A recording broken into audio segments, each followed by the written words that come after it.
This afternoon, Books and Books is very happy to welcome Ms. Dasha Kelly and her new novel, Almost Crimson. Ms. Kelly is a nationally respected writer, artist, and social entrepreneur. She holds an MFA in creative writing from Antioch University, is the author of the chapbook Hither, and 3 previous books, All Fall Down, Hershey Eats Peanuts, and Call It Forth. In this book, we meet Cece, who, from a young age, has coped with her mother's crippling depression, severe poverty, an absentee father, and her own insecurities. Ms. Kelly tells the story of Cece's struggle to break free from the grips of codependency and poverty, to find confidence and success in her career and personal life, finally becoming the strong woman she's always dreamed of being. And I hope I haven't given away too much of the plot. Here to tell us more about it, please give a very warm welcome to Ms. Dasha Kelly. Good afternoon on Football Sunday. May 11th. I loved school. The whole caboodle of it. The manila paper with dashed lines to write upper and lowercase letters. The monkey bars, story time, homonyms, scoring the hall pass, scoring a part in the play, with the choir, on the team, presentations, signing yearbooks, term papers, spirit week, aching for summer and getting bored halfway through.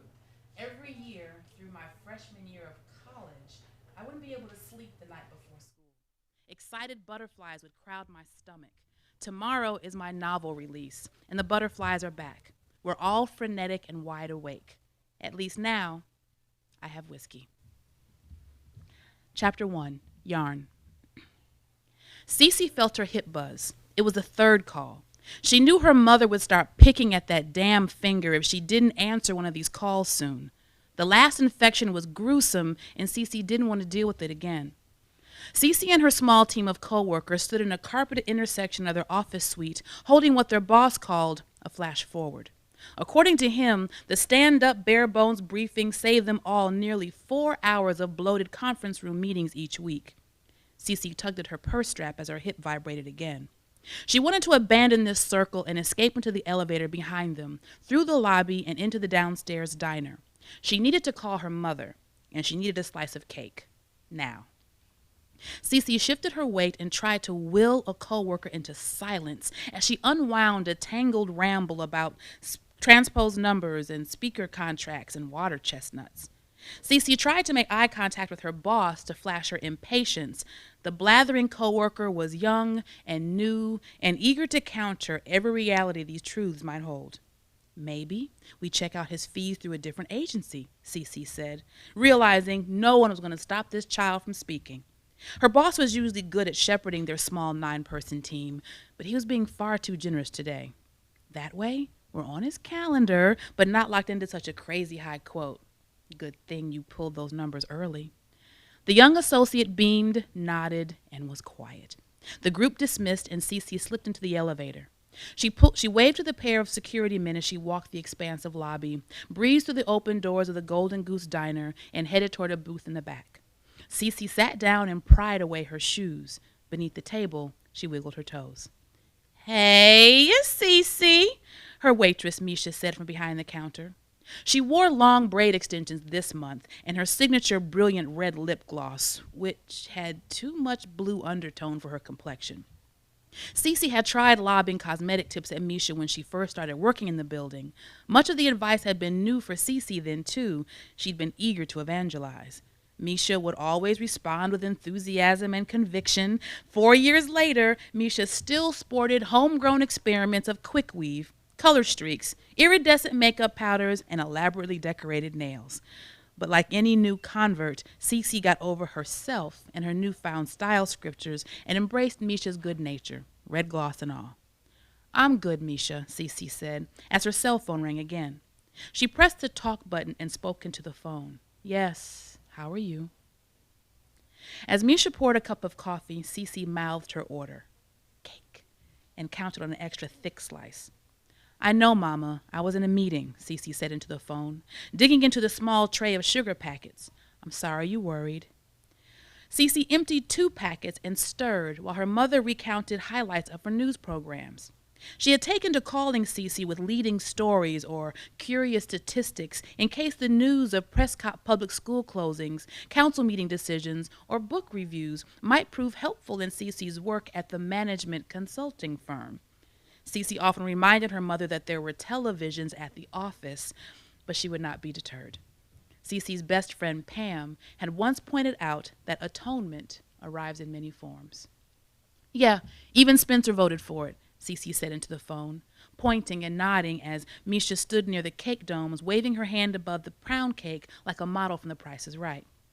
Cece's mother was asking if she was busy after work. What do you need? Cece said, mouthing thank you as Misha placed the cake in front of her. Cece switched the phone to her other ear, picking up her fork. Her mother was talking about the new knitting class. Or was it crochet? Cece used her tongue to flatten the bites of cake against the roof of her mouth. She didn't suckle the rich flavor. She let them rest, feeling the sweetness of indulgence ink into her. It's fine, Mama, Cece said, sipping her coffee. She approached the golden edges of the cake, her favorite part. Yes, it's fine. I'll get it. Yes. Don't worry about it. Okay. I'll see you later. Bye, Mama.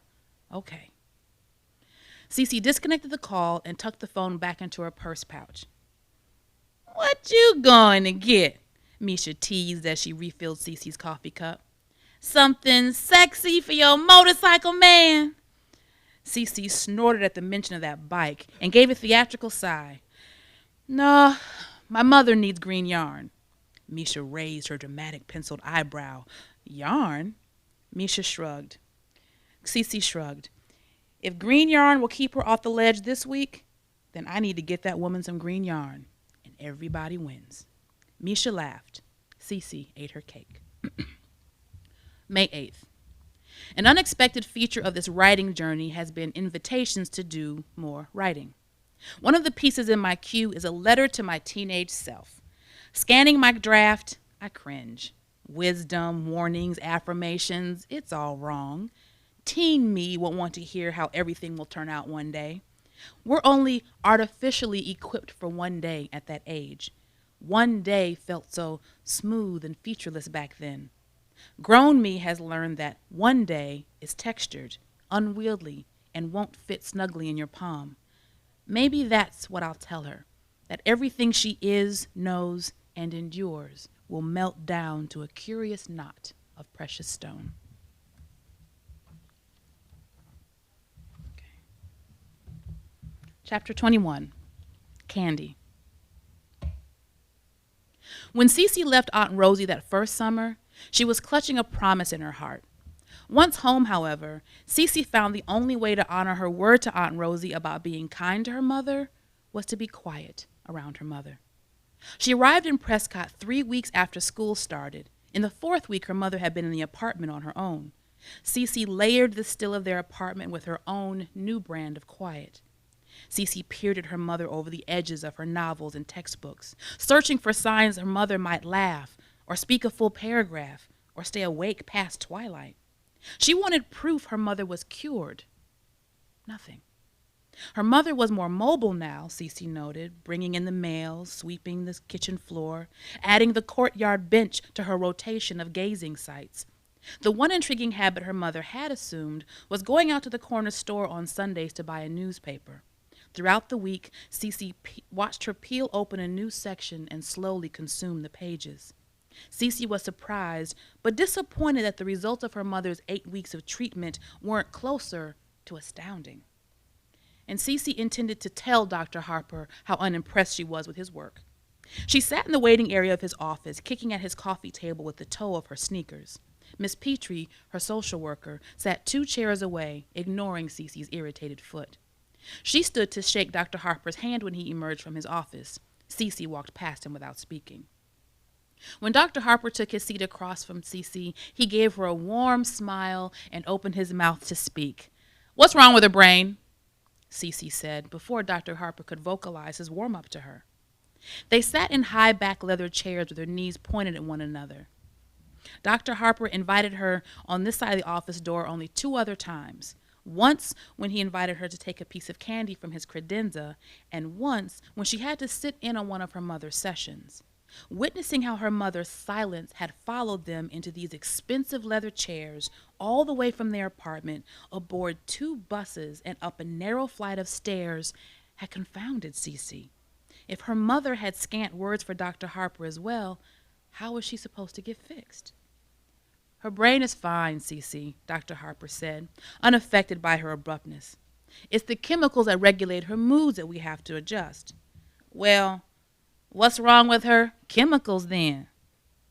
Your mother has a dysthymia, which means she has a form of depression that will always be present and always need to be managed. The problem is that she went undiagnosed and untreated for so many years, her mind and body have been stuck in what we call a major episode. Treating her is going to be trickier now. Possible, just trickier. Dr. Harper's desk was positioned in front of the far wall. This room was larger than the waiting area, as though the front room seating had been an afterthought.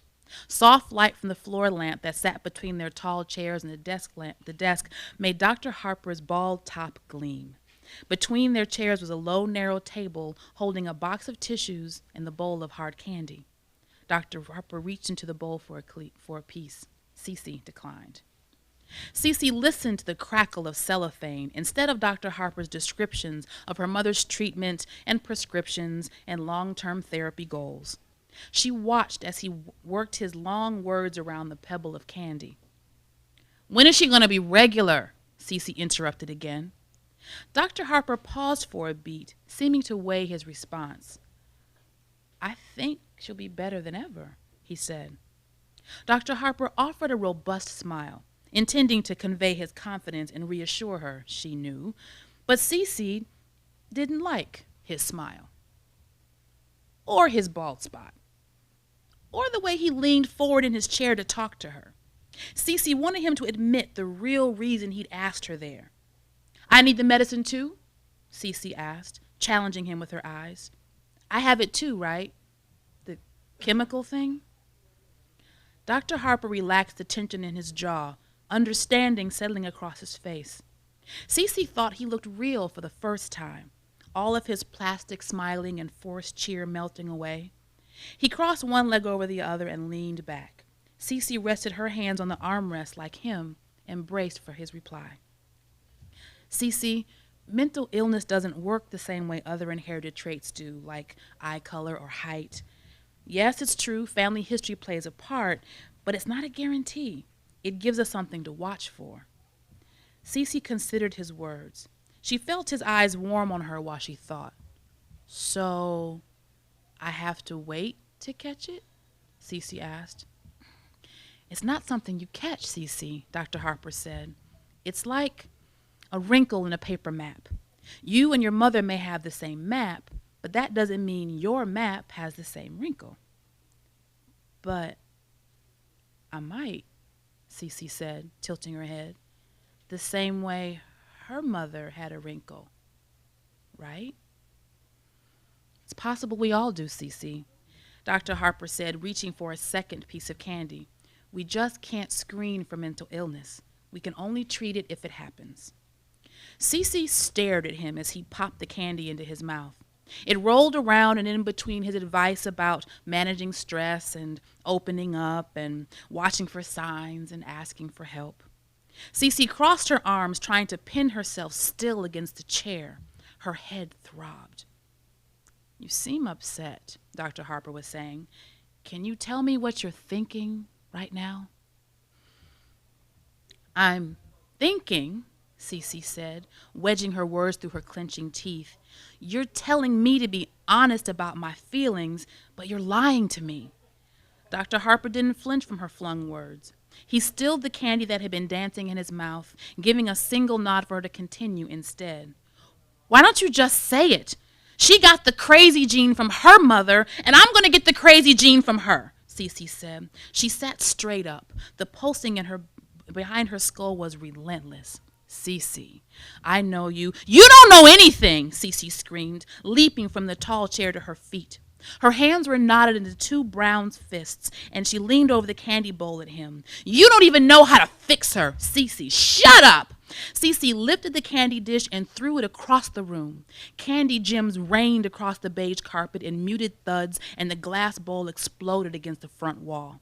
Cece heaved, and Dr. Harper gazed coolly at the empty space where the candy dish had been sitting. There was a knock at the door, and he stood. "Is everything okay?" Miss Petrie called through the door. "Yes, everything's fine, Jeanette. Thank you." Dr. Harper didn't look at Cece or betray his impassive expression. He walked around his chair, scratched his silver beard, and folded his hands over the back of his chair. He kept his eyes on his hands, and Cece kept her eyes on him. Still breathing heavily, she did not try to filter her rage gurgling through her veins. She immersed herself in the feeling for the first time since last summer. Cece was furious all the time now. The events of this summer had awakened her darkest, densest rage. When she was mandated to return to her mother after starting school with her cousins in Decatur, Cece strained to keep this bigger, heavier anger pinned in its place. She was relieved to let it growl at Dr. Harper, to hurl dishes and watch them smash against the wall. In the extended quiet, Cece's fingers loosened, and she was aware of the sting where her nails had bitten into her palms. Dr. Harper stood casually, as if waiting for her to tie her shoes. He still did not look up from his hands. Cece watched his hands too, and then her eyes moved to the wall and down to the shrapnel of glass and wrapped candy. Her heartbeat quickened, and the pulsing in her head subsided. "Better?" she heard Dr. Harper ask. She looked at Dr. Harper, who met her eyes now. She was nervous to respond, but Dr. Harper stepped around his chair to sit again. Cece followed suit. "Cece, you had to carry a tremendous amount of responsibility when most kids were learning to ride bicycles and playing kickball and having sleepovers with their friends." He crossed his legs and returned his folded hands to his lap. "I imagine that might make you angry." Dr. Harper looked at the trail of candy and back to Cece with a small smile. "Really angry." Cece flushed, and a small grin winked from the corners of her mouth. "You're also scared," Dr. Harper said. "You don't know what's going to happen next to you or your mother, and you feel like you're all alone." Cece listened as Dr. Harper plucked her thoughts from the air and strung them together like a beaded necklace. He fit words around her every dark emotion, her head filled with light and air for the first time. She wanted to spring from her tall chair and tie her arms around Dr. Harper's shoulders and cry. Her body stayed pressed to the chair. Tears fell anyway. "How do you know all that?" she asked. "I don't know anything, like you said," Dr. Harper said, leaning forward in his chair. His face was soft and amused. "But I understand how your situation can affect the way you feel. And my job is to help you figure out how to keep the way you feel from disrupting the way you want to live your life. Does that make sense, Cece?" Cece nodded. Dr. Harper sat with her for a short while longer, saying anger was an important emotion and Cece would have to work at managing her feelings instead of trying not to feel them. "I'll bet you have painful headaches," Dr. Harper said. Cece's eyes went wide. Dr. Harper grinned. "And I'll bet you want a piece of my candy now, too." Cece grinned back at him. April 26th. My love often reminds me to breathe things in. I'll rattle off a litany of events, projects, or conversations, often announcing some epic opportunity in the same breath as my plans for dinner. "Babe, wait, did you breathe that in?" His prompting isn't about gratitude. He knows my humble heart. The reminder instead is about acknowledging and receiving what is, without qualification, without discounting, without mind-needling calculations of earned worth. Acknowledge what is without evaluating how and why. Like now, I'm ordering soup from my swanky hotel cafe in Botswana after 2 weeks of sharing my practice and my spirit. The night air is dancing fresh and cool about me, and I'm breathing all of it in. Thank you.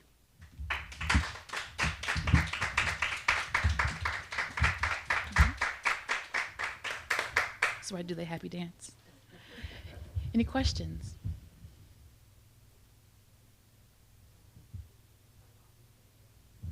to tell you I did a great job. And I would like to share the excerpts that I read in between. One of my writing challenges that I give to myself are little excerpts. I try to do them once or twice a week, and I send them in email. They're Dashnets. My middle name is Nanette, and it's one of the 100 nicknames my mother has given me. So it's Dasha and Nanette. She smushes them together, and she calls me Dashnet. And it's my exercise. It's less of me trying to think I have to save the world, as my blog was intimidating me to feel like I had to do. And it was not the clutter of social media. So there are 100 words exactly, and these are little excerpts of memories, of moments, of observations during the day. So I have a little notebook if you'd like to receive one. I'll take your email address. Thanks again for coming. I appreciate y'all spending the afternoon. Yes? Is this a new form of writing for you? I mean, you write a lot of different kinds of works. Mm-hmm. So is this the first time you've written kind of in a diary form, or? The Dashnets, it is.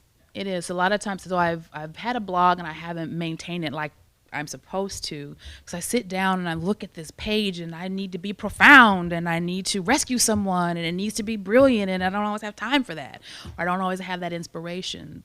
So part of it is keeping my pen sharp, so I have a regular writing exercise, and the editing of whittling this thought of a memory. One of them I put out recently was the one time I played basketball.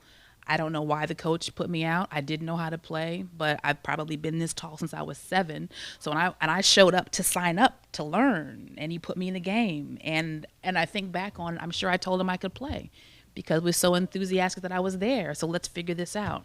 So all of that in 100 words. So that's an exercise for me to keep me writing, and it's a chance to share little bits and little memories without, again, that pressure of thinking I have to have a manifesto. And I don't know why the blogs intimidate me that way, but they do. So I enjoy it. Because the diaries for me and journals, as much as we understand that how therapeutic they are, and for a lot of writers, it's a place to capture new ideas, fresh thoughts.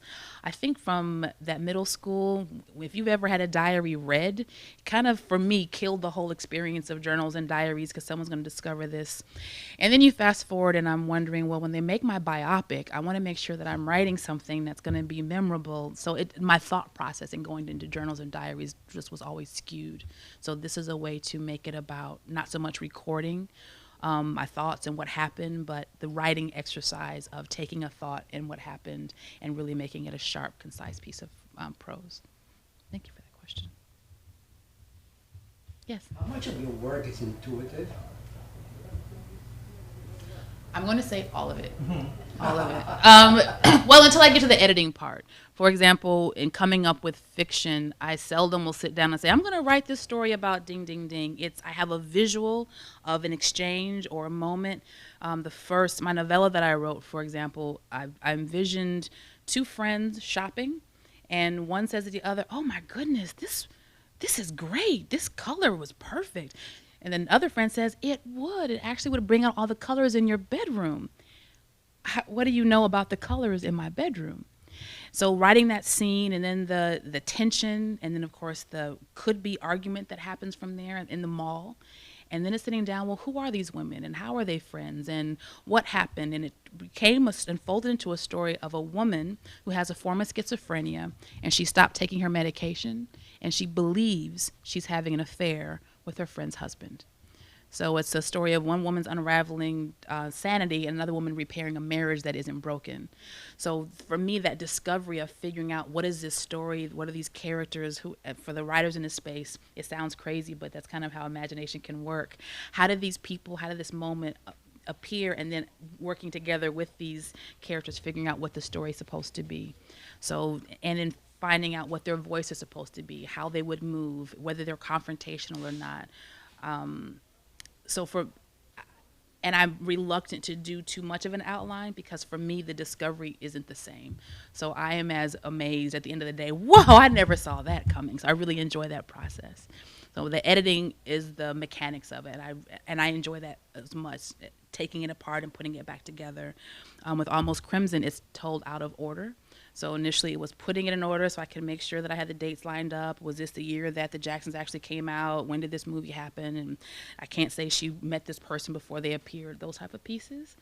But then wanted to put it out of order so that you're going back and forth, and not chapter per chapter, but in a rhythm, you're going from her childhood to her adult life. Because as an adult, she has an opportunity to claim herself, claim her space and learns that codependency is a very real thing. So giving a space to appreciate how she got to where she is. And for me, when she first appeared to me, she was this friend that we all have and you don't understand why, but life just keeps happening to them. So there's always there was a girlfriend intervention, in fact, which is how she appeared. She was in the middle of some friends and go, what? Who? You? We're going to. How did this woman become so distrustful? How did this woman become so unsure of herself? And I think the same way we meet actual humans in actual real life, you just show up with all your luggage, all your history, and everything you know and don't know. And as the person meeting you, I decide and I figure out how to unpack that and how to appreciate how you came to stand in front of me. And then I can decide if I like it or not. So I wanted the readers to get to know her the same way that I did. I gained a lot of empathy for how and why she walks, and going back and forth to how she got to where she was.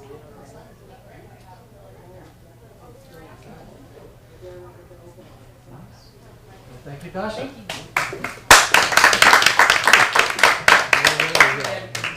That's okay. This is the advanced copy that the publisher sent when the book came out, before it came out. And since I've been on tour, I've turned it into my tour book. So I have Sharpie markers. Please come and sign my tour book. There's a page for Miami. Great. All right, folks, so then a reminder to our internet audience watching at home. Still plenty of time for you to call a number on your screen, and we can send a copy of Almost Crimson to wherever you are in the U.S. free of charge. For those of you here in the house, the novel is for sale at the counter in the front room over there. Dasha's going to be signing here at the table to the left of the podium, and that was such a terrific reading. Please give another hand to Dasha Kelly. Thank you.